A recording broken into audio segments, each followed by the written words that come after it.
Hey, you guys, welcome back to another lesson. This is for anyone hanging out at home bored beyond belief or laid off, like myself, and anyone who's just kind of trying to get jacked and lift some weights. This one is for you. So today I wanted to kind of go over really how jacked are your biceps? What kind of mechanical advantage does it or does it not utilize? And how I wanted to relate that back to physics, specifically torque. But the most important thing to keep in mind is we're going to really be talking about work. Okay, so work is equal to force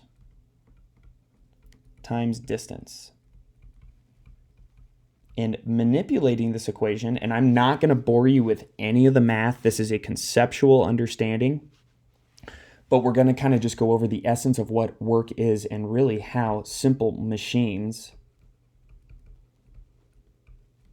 utilize and mess with this equation, right? Pulleys, levers, ramps, hydraulics, wrenches, gears. I mean, they all use the same thing and it's super cool. So a great example is that work in this example, you guys, work is always going to remain constant, okay? Work does not change. It's in a box, okay? So if we were all to go out of quarantine and hike Everest, there's a few ways we could get there. This is our goal. Our goal is, 30,000 feet. The work we're doing is combating gravity. Yes, this would never happen, but say there was a rope in the middle of Everest and you could just climb straight up. Great, good for you. But that's never going to happen, right? So what we do is we utilize switchbacks, right? And the essence of a switchback, it's the same thing as a ramp. I mean, this is literally a ramp. And what we're doing here is the work is the same, but what we're doing is we're utilizing less force, but we're doing so over a much greater distance, right? That's the advantage that we get from using a ramp, like a simple machine like this, is we're exerting less force, but we're doing that over a much greater distance. So it's kind of, these are inverse, and that's how machines work. So for the example of the bicep, what we should really talk about is this is a lever, right? So this is a lever, specifically a third class lever, and we'll kind of go over that here in a second. But like the most common lever you could think of is a first class. And here's your pivot or the fulcrum. Here's your lever arm, right? And here's this big boulder that you're trying to move. Say you're like my dad and I the other day, I'm out helping him move boulders because we're fixing this storage unit thing. Here I am, looking weird as heck, and this is the lever I'm utilizing. Well, what we're really doing here with this lever is what we're taking advantage of is we're utilizing torque, and the advantage we're using is the lever arm, the length of the lever arm, right?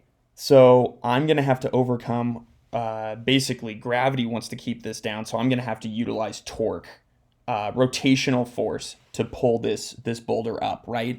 Well, what's going to end up happening is that, say this is a, like a 1 pound boulder. I mean, obviously that's not something you need to use a lever for, but let's just say it's like 1 pound. Well, what's going to end up happening is, say this is like a 1 feet, this is like a 1 foot distance from the fulcrum here, and then this is like a 10 foot over here. Well, what's going to end up happening is if this, or let's call this 10 pounds, a 10 pound object. Well, what's going to happen is I'm going to basically utilize a 1 pound force, but I'm going to do that over like a 10 foot distance, right? Because we're just inverting this work formula. I'm going to use less force over a greater distance, and that's basically how you get mechanical advantages, right? Well, what's crazy is if you look over here at your bicep is nuts. It's actually really weird. So it's a third class lever, and we're not going to really go over why, but we're going to kind of show conceptually. Like, say you have a 10 pound object in your hand, okay? And you need to generate torque or a force to do a bicep curl, right? To pull it up to combat gravity. That's what you're doing. And the weight of your arm as well, right? Your arm has mass, and you're going to have to combat that as well. You're going to have to generate a torque in this direction, right? Which is exerted. Your bicep has to exert that force.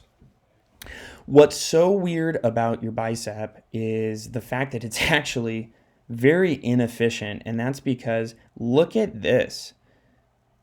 Look at this distance compared to the distance that's getting worked on. I mean, this whole thing is getting worked on, but your biceps inserts into your radius, which is the bone in your forearm. It's a very short distance. It actually turns out it's like the opposite of this type of lever, right? Turns out you're actually going to be generating about, this is so crazy, 90 pounds of force. You're going to have to generate 90 pounds of force to lift a 10-pound object.